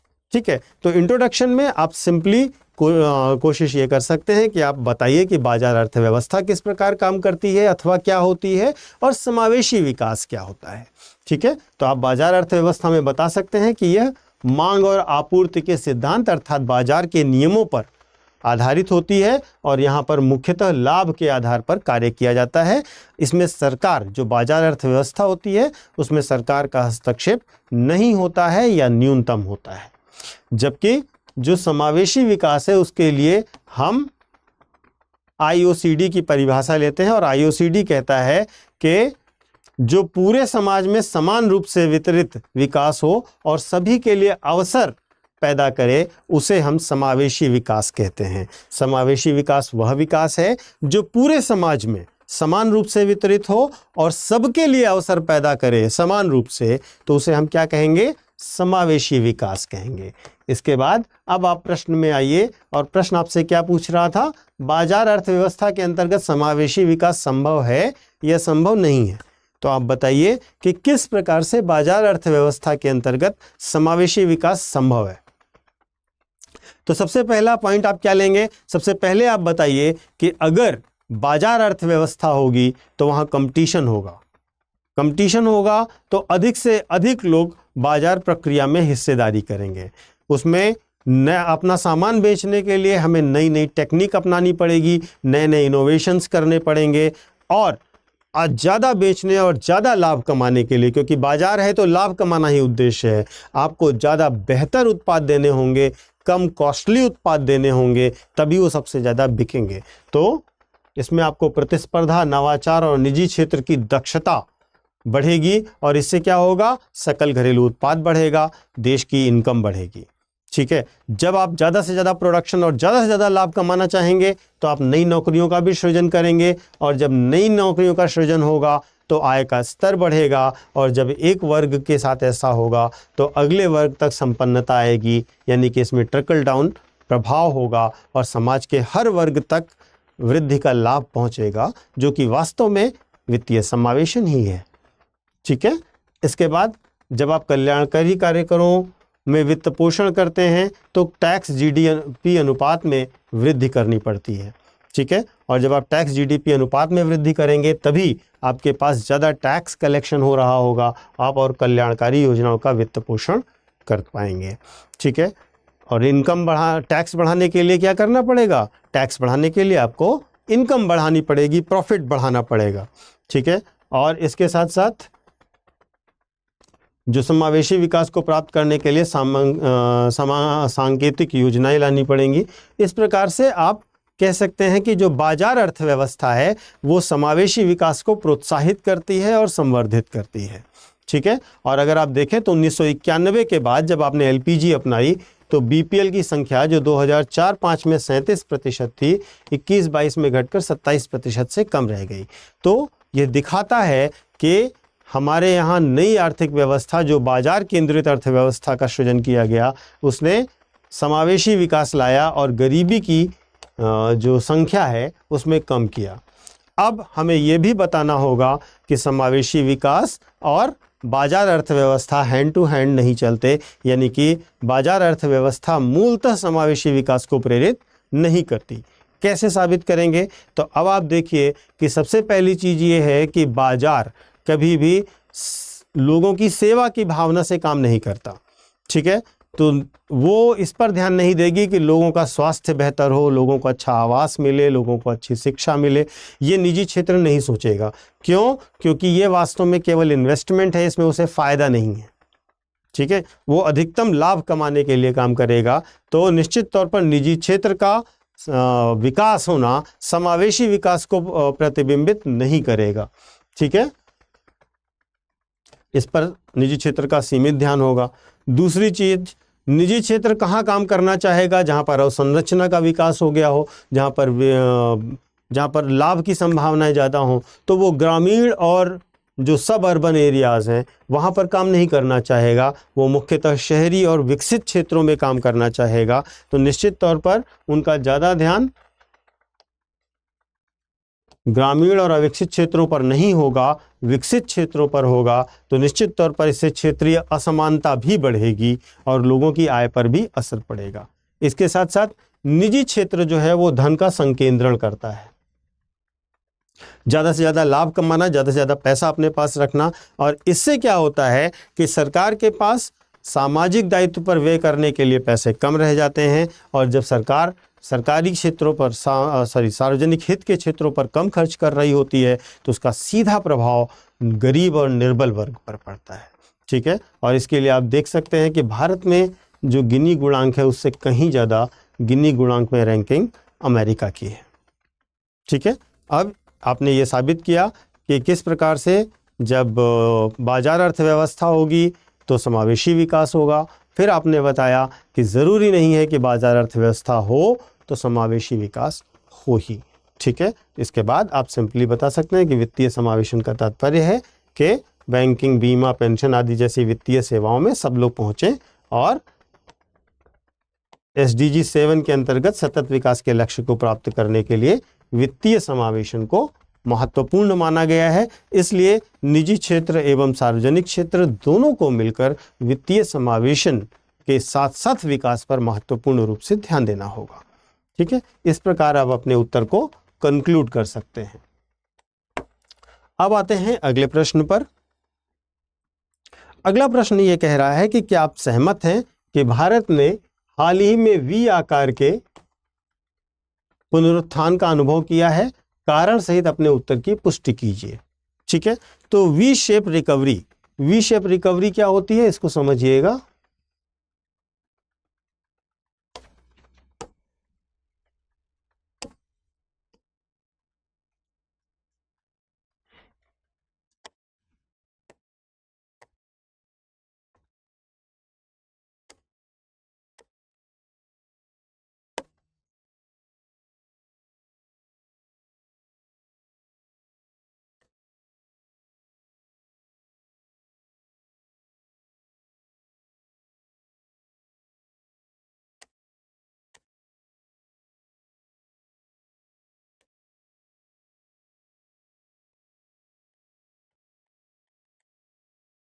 ठीक है,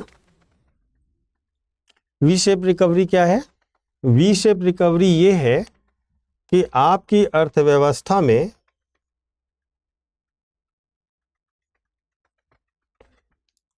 बहुत तेजी से डिक्लाइन होगा और उसके बाद तेजी से उभार होगा। ठीक है, इस प्रकार की रिकवरी को, जो अर्थव्यवस्था में फॉल डाउन हुआ और उसके बाद उतनी ही तेजी से रिकवरी हो गई, तो ऐसी रिकवरी को हम वी शेप रिकवरी कहते हैं। ठीक है, तो प्रश्न आपसे क्या पूछ रहा है कि भारत ने हाल ही में वी शेप रिकवरी का अनुभव किया है क्या? आप इससे सहमत हैं? अगर सहमत हैं तो बताइए कि हाँ, क्यों सहमत हैं। ठीक, तो ये है आपका प्रश्न। तो सबसे पहले आप बता देंगे, इस प्रश्न में परिभाषित करेंगे कि वी शेप रिकवरी क्या होती है। ठीक है, तो एक प्रकार की आर्थिक मंदी और पुनर्बहाली की प्रक्रिया है जो चार्ट के वी आकार जैसी दिखती है ये। ठीक है, और इस रिकवरी में आर्थिक उपायों में एक विशेष प्रकार के चार्ट का प्रतिनिधित्व करती है जिसे अर्थशास्त्री मंदी और आर्थिक सुधारों की जांच करते हैं। ठीक है, इसका तात्पर्य तीव्र आर्थिक गिरावट के बाद आर्थिक स्थिति में त्वरित और निरंतर बहाली है।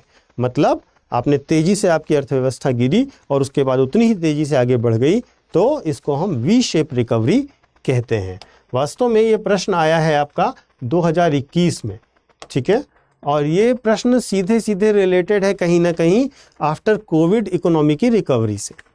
ठीक है, तो अब हमें ये बताना है कि किस प्रकार से ये वी शेप रिकवरी हमें इंडिया में दिखाई देती है।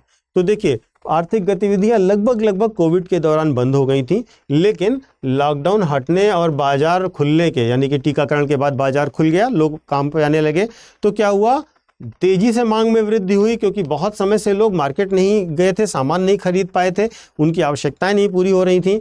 तो जैसे ही मार्केट खुलता है, टीकाकरण होता है, सब चीज़ें एक्सेसिबल होती हैं, तेज़ी से मार्केट में मांग बढ़ती है। जैसे ही बहुत तेज़ी से मांग बढ़ेगी, सप्लाई बढ़ेगी, मार्केट की जो रफ्तार है वो पुनः आगे बढ़ जाएगी। तो बहुत तेज़ी से मांग में वृद्धि हुई और इसने इकोनॉमिक पुनरुद्धार का काम किया। ठीक है, इसके साथ साथ भारत सरकार ने बहुत सारा प्रोत्साहन दिया, अर्थव्यवस्था में बहुत सारा फंड डाला जिससे तेजी से ग्रोथ हो। ठीक है, जो जैसे कि आत्मनिर्भर भारत में भारत सरकार ने 20 लाख करोड़ रुपए का इन्वेस्टमेंट किया। ठीक है, जब आप इतना पैसा भारत में प्रोडक्शन साइकिल को चलाने के लिए लगा रहे हैं, तो इसके परिणाम स्वरूप भारत में प्रोडक्शन साइकिल चलेगी, और जब प्रोडक्शन साइकिल चलेगी तो निश्चित तौर पर आपका उत्पाद, बचत, इन्वेस्टमेंट सबकी साइकिल अपने साथ साथ कनेक्ट करते हुए चलाने लगेगी, और फिर ये निवेश को भी बढ़ाएगी। इससे उत्पादकता और बढ़ेगी और उत्पादन बढ़ेगा, तो रिकवरी फास्ट हो जाएगी, वी शेप में हो जाएगी। इसके साथ साथ आरबीआई ने भी कोशिश की कि मार्केट में लिक्विडिटी यानी कि तरलता बनी रहे। ठीक है, तो आरबीआई ने बहुत सारे अपरंपरागत तरीके जैसे TLRTO, ऑपरेशन ट्विस्ट, GSAP, इस तरीके की गतिविधियां प्रारंभ करी, जिससे बहुत ज़्यादा आर्थिक तरलता आई, मौद्रिक तरलता आई बाजार में। जब ज़्यादा तरलता आएगी तो उपभोग व्यय बढ़ेगा, उपभोग व्यय बढ़ेगा तो उत्पादन की क्षमताओं पर सीधा प्रभाव पड़ेगा, क्योंकि मांग बढ़ चुकी होगी।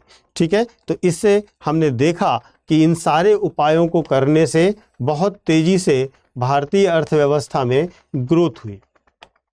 ठीक, और इसी को हम वी शेप रिकवरी के रूप में जानते हैं। अब हम देखें कि हम किन आधारों पर यह कह सकते हैं कि रिकवरी वी शेप दिख रही है, लेकिन है नहीं। वास्तव में इसमें कई सारे अन्य कारण भी हैं। ठीक है, तो वास्तव में क्या है कि निश्चित तौर पर अगर आप ये कहते हैं कि कोविड खुलने के बाद जब मार्केट खुलता है तो तेजी से मांग बढ़ती है, लेकिन ये मांग बहुत लंबे समय तक स्थायी तो नहीं होगी। तो ये जो आर्थिक तेजी दिख रही है, ये बहुत लंबे समय तक नहीं जाएगी। ठीक है, तो वास्तव में यह आगे की जो विकास की गति है उस पर चिंता का एक कारण बनेगी, क्योंकि इसका आधार व्यापक नहीं है, इसमें निम्न आधार है। हमें एक निश्चित अवधि में सब कुछ बंद रहने के कारण जो बाजार की नई मांग का सृजन होना था वो हुआ है, लेकिन परिस्थितियां बदलेंगी तो मांग की स्थिति पर भी प्रभाव बदलेगा। ठीक है, इसके साथ साथ उपभोग व्यय और निवेश। ठीक है, अगर हम उपभोग व्यय और निवेश की बात करें, वो बहुत खराब है। कंजम्पशन एक्सपेंडिचर भी बहुत ज़्यादा नहीं है और साथ ही साथ निवेश की प्रवृत्ति भी ज़्यादा नहीं है। तो अगर ये दोनों नहीं होंगे तो जो थोड़ी रिकवरी तेज़ी से अभी दिख रही है वो फ्यूचर में कंटिन्यू नहीं होगी। तो भारतीय अर्थव्यवस्था के जो प्रमुख चालक हैं, जो मुख्यतः उपभोग व्यय और निवेश हैं, वो अभी भी लगभग देखा जाए तो पूर्व कोविड के स्तर से नीचे बने हुए हैं। तो अगर वो नीचे बने हुए, निवेश की दर नीचे बनी हुई है, तो भविष्य की उत्पादकता पर प्रश्न चिन्ह स्वतः ही लग जाएंगे। ठीक है, राजकोषीय घाटा और ऋण बढ़ रहा है और उच्च मुद्रास्फीति के कारण सरकार और आरबीआई के लिए प्रोत्साहन जो भविष्य में और देना है उसकी गुंजाइश कम होती जा रही है। इसके साथ साथ जो अलग अलग क्षेत्र हैं उनमें भी अगर हम देखें तो क्षेत्रवार रिकवरी में बहुत असमानताएं हैं। अर्थव्यवस्था मूल रूप से तेज़ी से बढ़ती हुई दिख रही है, लेकिन अर्थव्यवस्था के कई क्षेत्र हैं जहां पर उतनी तेज़ी नहीं दिखाई दे रही है। जैसे कि अगर आप देखें रियल एस्टेट, यात्रा और टूरिज्म, इन सब में उतना अच्छा प्रभाव नहीं दिख रहा है, जबकि आईटी और जो उससे रिलेटेड सर्विसेज हैं वो बहुत तेज़ी से ग्रो कर रही हैं। ठीक है, इसके साथ साथ अगर देखें तो हम औपचारिक क्षेत्र जो है वो तो बढ़ रहा है, लेकिन अनौपचारिक क्षेत्र उतनी तेज़ी से नहीं बढ़ रहा है। तो और इसके साथ साथ अगर आप कहें देखें तो आय असमानताएं, जो ऑक्सफैम की रिपोर्ट है उसको आप यहाँ पर कोट कर सकते हो, आय असमानताएं भी बढ़ी हैं। तो एक वर्ग जो है वो इनकम बढ़ने के लिए जिम्मेदार तो है और उसके पास इनकम बढ़ी भी है, लेकिन एक बड़ा वर्ग है जिसके पास ना तो इनकम बढ़ी है और ना ही इनकम की ज़्यादा संभावनाएं हैं। तो ये सब चीज़ें दिखा रही हैं कि कहीं ना कहीं ये वी आकार का जो विकास है, जो आर्थिक सुधार है, वो हुआ नहीं है, कुछ सेगमेंट में ज़रूर ये दिखाई दे रहा है, लेकिन पूरी अर्थव्यवस्था के तौर पर ऐसा कहना उचित नहीं है। इसके बाद आप इसका निष्कर्ष दे सकते हैं। आप बताइए कि भारत ने निश्चित तौर पर एक शॉर्ट टर्म में तो वी शेप की रिकवरी दिखाई है, ठीक है, लेकिन अगर इसे हम लंबे समय तक मेंटेन करना चाहें और ग्रोथ को मेंटेन करना चाहें तो चूंकि इसमें बहुत इंटर रीजनल अंतर जो ग्रुप है, अंतर क्षेत्र है ना, अर्थव्यवस्था के अलग अलग क्षेत्र हैं, अमीर गरीब हैं, इनके बीच में बहुत सारा गैप है ना, रोजगार सृजन है, निवेश है, इन सब में उतनी तेजी से वृद्धि नहीं हो रही है। तो अगर ये नहीं हो रही है तो लॉन्ग टर्म में तो समस्या हो सकती है, और इसीलिए सरकार को यह प्रयास करना चाहिए कि इन क्षेत्रों में भी लगभग औसतन बराबर विकास करें और इन क्षेत्रों का भी योगदान बढ़ाएं। तो क्या होगा, हम तेजी से वी आकार को मेंटेन रख पाएंगे। तो आप देखिए निष्कर्ष में आप कह सकते हैं कि रिकवरी दर्ज की है, लेकिन मध्यम और उच्च दीर्घावधि में जीडीपी की विकास दर उस गति से जारी रखने में कठिनाई हो सकती है। अगर भारत को $5 ट्रिलियन की इकोनॉमी बनना है तो बुनियादी ढांचे, नौकरी आदि के निर्माण में माध्यम से तेजी से रिकवरी पर ध्यान देना होगा, ठीक है। तो जो सरकार ने बड़े बड़े पैकेजेस लाए, बड़ी बड़ी योजनाएं लाई, ऐसे ही पैकेजेस और योजनाएं भविष्य में भी सरकार को तेजी से आगे बढ़ानी होंगी, तभी ये रिकवरी मेंटेन रह पाएगी। अब आते हैं अगला प्रश्न। अगला प्रश्न है समावेशी समृद्धि और संपोषणीय विकास के परिप्रेक्ष्य में अंतःपीढ़ी और आंतरपीढ़ी साम्यता के विषयों की व्याख्या कीजिए। देखिए ये दो चीज़ों पर बात कर रहे हैं। ये बात कर रहे हैं इंटरजेनरेशनल इक्विटी और इंट्रा जनरेशनल इक्विटी, ठीक है।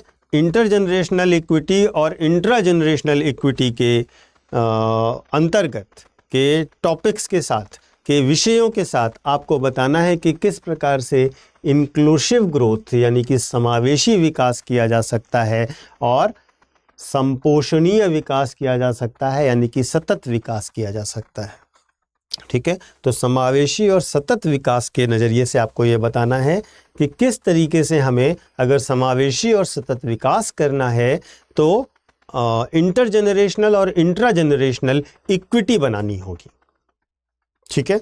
तो पहले तो इस प्रश्न को अच्छे से समझ लीजिए कि आपको इंट्रा जनरेशनल और इंटर जनरेशनल इक्विटी पर बात करनी होगी, और उसके बाद इनके द्वारा कैसे हम सस्टेनेबल डेवलपमेंट करेंगे और कैसे हम इंक्लूसिव ग्रोथ करेंगे, सतत विकास और समावेशी विकास कैसे करेंगे जब हम ये इक्विटी मेंटेन करेंगे। ये है प्रश्न का मूल भाव, ठीक है। तो इस प्रश्न में आपको ये बताना है कि अगर आपको सतत विकास करना है, ठीक है, तो आपको इंटरजेनरेशनल इक्विटी और इंट्रा जनरेशनल इक्विटी दोनों के मध्य बैलेंस बनाना होगा, दोनों के मध्य संतुलन बनाना होगा। और इंटरजेनरेशनल इक्विटी का क्या मतलब है? इंटरजेनरेशनल इक्विटी का मतलब है एक जनरेशन और दूसरी जनरेशन, यानी कि ये जनरेशन और अगली जनरेशन, इन दोनों के मध्य समता हो, ठीक है। और इसके साथ साथ इंट्रा जनरेशनल यानी कि जो अभी जनरेशन चल रही है उस जनरेशन में भी इक्विटी लानी पड़ेगी, यानी कि उस जनरेशन में भी जो गरीब अमीर की खाई है, जो संसाधन युक्त और बिना संसाधन के लोगों के बीच का अंतराल है, उसको भी दूर करना पड़ेगा। तो इंट्रा जनरेशनल का मतलब जो इस जनरेशन में गैप है वो दूर करना है, और इंटर जनरेशनल मतलब एक जनरेशन और दूसरी जनरेशन दोनों के मध्य होने वाली समस्याओं को दूर करना, ठीक है, जो अंतराल है उसे दूर करना, ठीक है। तो सतत इक्विटी के सिद्धांत के ये दोनों पहलू हैं, और सतत इक्विटी जो है उसका लक्ष्य यही है कि हम इंटरजेनरेशनल इक्विटी और इंट्रा जनरेशनल इक्विटी को मेंटेन करें, को बनाएं। क्या क्या मुद्दे इसमें हैं, ठीक है। तो इसमें हम इंटरजेनरेशनल इक्विटी के मुद्दे और इंट्रा जनरेशनल इक्विटी के मुद्दों को देखते हैं, ठीक है। तो इंटरजेनरेशनल क्या है? इंटरजेनरेशनल ये है कि हम अपनी ज़रूरतें और अपने आर्थिक विकास को इस गति से और इस प्रकार से मेंटेन करें कि भावी पीढ़ी के लिए वे संभावनाएं बनी रहें, संसाधन बने रहें, ठीक है।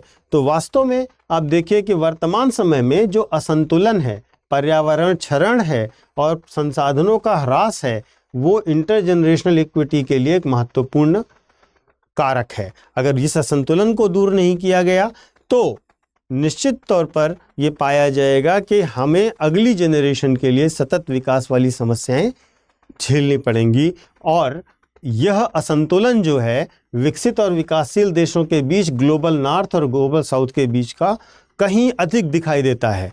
ठीक है, जो विकसित देश हैं वहाँ पर वे इंटरजेनरेशनल इक्विटी के लिए बहुत कोशिश कर रहे हैं, जबकि जो विकासशील देश हैं वहाँ पर इसको लेकर अभी भी समस्याएं और प्रश्न बने हुए हैं। ठीक है, अगर हम देखें तो विकसित देश जलवायु परिवर्तन के प्रति अनुकूलन हेतु विकासशील देशों के मदद के लिए तैयार नहीं है, और इसका कारण ये है कि वे वास्तव में आर्थिक विकास तो कर रहे हैं, लेकिन किसकी कीमत पर? पर्यावरण क्षरण की कीमत पर। ठीक है, और इसी के लिए सतत विकास की अवधारणा दी गई है, जिसमें कहा गया है कि विकास इस तरह से होना चाहिए कि संसाधन भविष्य की जरूरतों के लिए उपलब्ध हों। तो इंट्रा जनरेशनल इक्विटी के लिए ये बहुत महत्वपूर्ण मुद्दे हैं, सॉरी इंटर जनरेशनल इक्विटी के लिए। अब आते हैं इंट्रा जनरेशनल, यानी कि वर्तमान जनरेशन के लिए। तो अगर वर्तमान जनरेशन की इक्विटी की बात करें तो एक ही जनरेशन में क्या क्या संसाधनों का जो वितरण है वो असमान कैसे है, और कैसे उनको हम सबको समान अधिकार और मौके दे सकते हैं। ठीक है, तो इंट्रा जनरेशनल इक्विटी को बढ़ावा देने के लिए सबसे ज़्यादा इम्पोर्टेंट क्या है? सामाजिक न्याय, सोशल जस्टिस। और सरकार सोशल जस्टिस के अंतर्गत क्या करेगी? सरकार सोशल जस्टिस के अंतर्गत कमजोर वर्गों की सहायता करेगी और उसके लिए कल्याणकारी योजनाएं जैसे सब्सिडी, आरक्षण आदि की व्यवस्था करेगी।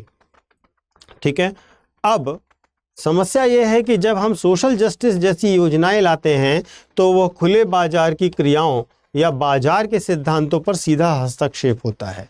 ठीक है, और जहां तक बाजार की बात है वो चाहता है कि सरकार ऐसे मामलों में नीतिगत हस्तक्षेप ना करे, और इसका एक अच्छा उदाहरण है कि 1991 में एलपीजी में सुधार किए गए थे। हालांकि बाजार समर्थक सुधारों को प्रभावित करने में वह विफल रहा, और परिणाम स्वरूप बेरोजगारी और असमानता भारत में बढ़ी है, कम नहीं हुई है। चूँकि एलपीजी से आर्थिक सुधार तो हुए, निजीकरण तो हुआ, लेकिन वह निजीकरण सामाजिक सेवाओं के क्षेत्र में काम नहीं करता। ठीक है, तो जब समावेशी विकास करना है तो वास्तव में हमें आर्थिक विकास के दौरान समाज के हर वर्ग को सम्मिलित करना होगा।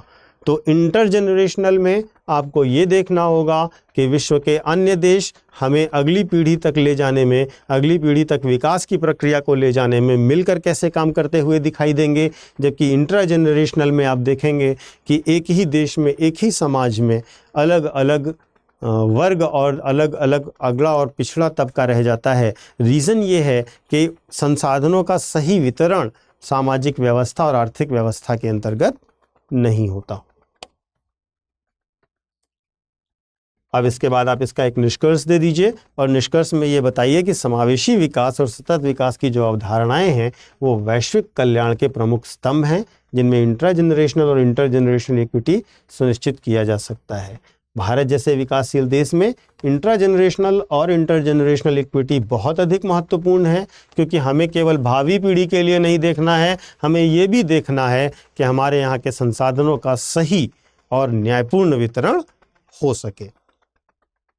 ठीक है, तो ये हो गया आपका अगला प्रश्न, और आते हैं अब अगले प्रश्न पर। ये आज का लास्ट प्रश्न है, और आज इस तरीके से हम लोगों ने 8 प्रश्नों की विस्तृत व्याख्या की है और उसके अलग अलग पहलुओं पे चर्चा की है। ठीक है, आप इन प्रश्नों की प्रैक्टिस ज़रूर कीजिएगा, इससे आपको बहुत सुविधा होगी। आगे के आने वाले प्रश्नों का आपको नेचर और लिखने का पैटर्न आपके दिमाग में क्लियर हो जाएगा। ठीक है, तो प्रश्न ये है कि क्या आप इस मत से सहमत हैं कि सकल घरेलू उत्पाद यानी कि जीडीपी की स्थायी समृद्धि और निम्न मुद्रास्फीति के कारण भारतीय अर्थव्यवस्था अच्छी स्थिति में है? अपने तर्कों के समर्थन में कारण दीजिए। आपको बताना है कि जो सकल जीडीपी है, जो जीडीपी है, ग्रॉस डोमेस्टिक प्रोडक्ट है, उसमें जो स्थायी समृद्धि यानी कि लगातार समृद्धि एक स्थिर लेवल पर होती हुई दिख रही है वो, और निम्न मुद्रास्फीति यानी कि जो लगातार भारत में मुद्रास्फीति की दर निम्न रही है, वह भारतीय अर्थव्यवस्था की अच्छी स्थिति में होने के कारण है। ठीक है, आपको यह बताना है कि क्या इन दोनों कारणों से भारतीय अर्थव्यवस्था अच्छी स्थिति में है। ठीक, और आप जो भी बताएं उसके पक्ष में आपको तर्क देना है। तो सबसे पहले आप बताइए कि ये स्थिति है क्या। इंट्रोडक्शन में आप ये एक्सप्लेन करिए कि जीडीपी स्थायी है और मुद्रास्फीति निम्न है, इसका तात्पर्य क्या हुआ। ठीक है, किस प्रकार से ये किसी भी देश के लिए क्या भूमिका निभा सकती है, और उसके बाद बताइए कि क्या भारत वास्तव में इन दोनों के कारण अच्छी स्थिति में है या नहीं है, और फिर अपना निष्कर्ष दीजिए जिसमें बताइए कि ये सकारात्मक भी हो सकते हैं और अगर सही से मैनेज नहीं होते तो नकारात्मक भी असर रखते हैं। तो देखिए, सबसे पहले आप इंट्रोडक्शन दीजिए और बताइए कि स्थिर जीडीपी और कम मुद्रास्फीति के बीच जो तालमेल है उसने राष्ट्र को एक अनुकूल आर्थिक स्थिति में रखा है। ठीक है, ये इन दोनों के बीच में सहजीवी संबंध को समर्थित करता है जो स्थिरता और लचीलेपन का संकेत देता है। स्थिरता कहाँ पर? जीडीपी में, लचीलापन मुद्रास्फीति के संदर्भ में। सकल घरेलू उत्पाद का लगातार विस्तार एक मजबूत आर्थिक इंजन को दिखाता है, यानी कि अगर आपके देश में जीडीपी स्थायी रूप से वृद्धि कर रही है तो ये बता रहा है कि आप एक मजबूत आर्थिक इंजन है आपके पास जिससे आपकी उत्पादकता, निवेश और खपत में वृद्धि होगी। इसके साथ जो कम मुद्रास्फीति है वो एक तरीके से स्टेबलाइजेशन फोर्स का काम करती है, स्थिरीकरण बल का काम करती है, जो ये बताती है कि जो क्रय शक्ति का क्षरण होने से रोक रही है और स्थायी विकास के लिए अनुकूल पर्यावरण बना रही है। तो इन दोनों पहलुओं को हमने समझाया इंट्रोडक्शन के दौर में। अब इसके बाद अब आप इसकी मुख्य बॉडी में आइए, मेन बॉडी में आइए और बताइए कि इसका समर्थन आप क्यों करते हैं। ठीक है, कि किस प्रकार जो जीडीपी की स्थायी वृद्धि है और किस प्रकार जो कम मुद्रास्फीति है वो भारत की अच्छी आर्थिक स्थिति की तरफ इशारा करते हैं। तो आप बताइए कि जब भाई जीडीपी में वृद्धि होगी, अगर हम देखें तो लगभग 7% पर ईयर के एवरेज से भारतीय अर्थव्यवस्था ग्रो कर रही है, जो कि विश्व में सबसे तेजी से बढ़ती हुई अर्थव्यवस्था है। ठीक है, अब दूसरी चीज़ ये है, जब आपकी अर्थव्यवस्था तेजी से बढ़ रही होगी तो निश्चित तौर पर आपके देश में रोजगार सृजन और गरीबी कम हुई होगी। अभी आपने देखा होगा हाल फिलहाल में ही नए डेटा में गरीबी बहुत बड़ी मात्रा में कम दिखाई जा रही है। इसके साथ साथ जब कम मुद्रास्फीति होगी, महंगाई कम बढ़ेगी तो आर्थिक स्थिरता होगी। ठीक है, इससे लोग बचत कर पाएंगे, निवेश कर पाएंगे। अगर महंगाई होगी तो बचत और निवेश नकारात्मक रूप से प्रभावित होंगे। ठीक है, और जब यह चीज़ स्थायी तौर पर बढ़ती रहेगी तो निश्चित तौर पर अर्थव्यवस्था में निवेश बढ़ेगा, लोगों की क्रय शक्ति क्षमता बढ़ेगी। और भारत सरकार की मौद्रिक नीति समिति ने, जो आरबीआई में काम करती है, उसने कीमतों को स्थिर रखने के लिए यह सुनिश्चित किया है कि उपभोक्ताओं की क्रय शक्ति कम ना हो। इसके साथ साथ जब आपको पता है कि आपकी जीडीपी लगातार बढ़ रही है, महंगाई पर बहुत ज़्यादा तेज़ी नहीं है, तो आपको नीतिगत स्थिरता प्राप्त होगी और आप भविष्य के लिए बेहतर नीतियां बना पाएंगे और देखेंगे कि किस प्रकार से हमें आगे के विकास की रणनीतियां बनानी है। अब इसके विपक्ष में तर्क दीजिए और बताइए कि अगर भाई कम मुद्रास्फीति है तो जाहिर सी बात है महंगाई कम है। महंगाई कम है तो ये दिखा रहा है कि मांग में कमी आई है। जब मांग में कमी आएगी, देखिए जो मुद्रास्फीति कम होगी तो क्या होगा, मांग में कमी होगी, और जब मांग में कमी होगी तो निश्चित तौर पर औद्योगिक उत्पादन और निवेश कम होगा, तो उत्पादन में कमी होगी, और जो उत्पादन में कमी होगी तो दीर्घ काल में ये निश्चित तौर पर अर्थव्यवस्था की आर्थिक गति को प्रभावित करेगा नकारात्मक रूप से। ठीक है, दूसरी चीज, जब आप देखेंगे कि आपकी जीडीपी लगातार एक स्थायी तौर पर बढ़ रही है लेकिन आपके जो मांग है वह नहीं बढ़ रही है क्योंकि मुद्रास्फीति नहीं बढ़ रही है, तो प्रोडक्शन प्रोसेस कम हो जाएगा। प्रोडक्शन प्रोसेस कम होगा तो निश्चित तौर पर इसका असर भविष्य के हो रहे निवेशों पर पड़ेगा, तो निवेश में कमी आएगी। प्रोडक्शन प्रोसेस कम होगा तो बेरोजगारी भी बढ़ेगी। ठीक है, इसके साथ साथ एक बड़ी समस्या क्या होगी, दोहरी बैलेंस शीट की समस्या हो जाएगी। दोहरी बैलेंस शीट की समस्या का मतलब क्या है कि जब इंडस्ट्री में ज़्यादा ग्रोथ नहीं हो पाएगा, है ना, जब उद्योगों का ज़्यादा विकास नहीं हो रहा होगा क्योंकि डिमांड ज़्यादा नहीं है, अगर ग्रोथ कम होगा तो ये क्या करेंगे, ये जो लोन लिया है उसे कम चुका पाएंगे। अगर ये लोन कम चुका पाएंगे तो बैंकों का एनपीए बढ़ जाएगा, बैंकों का एनपीए बढ़ जाएगा। बैंकों का एनपीए बढ़ जाएगा तो बैंक जो है आगे लोन कम देंगे। तो अगर बैंक इनको लोन कम मिलेगा तो ये फिर ये साइकिल करेंगे, मतलब फिर उनकी ग्रोथ और कम होगी, वो फिर लोन नहीं देंगे, फिर एनपीए और बढ़ेगा। तो ये दोहरी समस्या, एक तरफ से बैंकिंग सेक्टर के लिए एनपीए बढ़ेगा, दूसरी तरफ उद्योगों के लिए कर्ज का कमी हो जाएगा। तो ये दोहरी समस्या शुरू हो जाएगी अगर आपका मुद्रास्फीति की दर न्यूनतम रहती, कम रहती है लगातार। ठीक है, इसके साथ साथ असमान वृद्धि को भी ये प्रेरित करेगा, अर्थात गरीबी और अमीरी के बीच में जो अंतर है वो बना रहेगा, क्योंकि अब आपके यहाँ ग्रोथ का साइकिल स्टेबल हो चुका है। ठीक है, तो ये इसके विपक्ष में तर्क हो गए। इसके बाद आप एक इसका निष्कर्ष दीजिए और निष्कर्ष देकर ये बताइए कि मुद्रास्फीति जो है वो आर्थिक वृद्धि के साथ टकराव भी रख सकती है, लेकिन जब भी कभी तेज आर्थिक विकास होगा तो मुद्रास्फीति की दर को तो बढ़ना ही होगा, लेकिन कोशिश ये की जा सकती है कि जो मुद्रास्फीति की दर है वो एक नियंत्रण में रहे और उस नियंत्रित मुद्रास्फीति के साथ साथ हम आर्थिक विकास भी करें। ठीक है, और इस प्रकार का विकास जो कि एक सतत विकास हो, एक टिकाऊ विकास हो और उत्पादन क्षमता कुल मांग के अनुपात में ही समान दर से बढ़े, अगर हम यह दोनों को साथ में बैलेंस कर लेते हैं तो एक नियंत्रित मुद्रास्फीति, कम नहीं नियंत्रित मुद्रास्फीति और तेजी से बढ़ती हुई आर्थिक वृद्धि अर्थव्यवस्था के लिए सकारात्मक परिणाम ला सकती है। तो आज हम लोगों ने 2 चैप्टर्स किए। पहला टॉपिक पूरा कवर किया, दूसरे टॉपिक के 5 क्वेश्चंस कर लिए हैं।